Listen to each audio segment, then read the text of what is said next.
A fun fact about me is that the only time I have written a piece professionally was the only time that I have ever also been published, which is a pretty good ratio.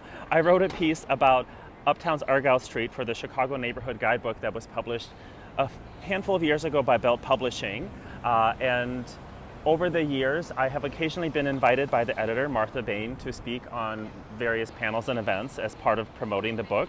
And at one point, the Union League Club right there randomly picked it as their book club selection. And I was invited to speak here about the book, and I co-presented with a handful of other people who wrote pieces about other neighborhoods in the guidebook.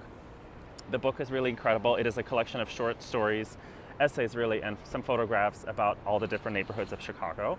It is the second volume in this collection, and it did exceedingly well.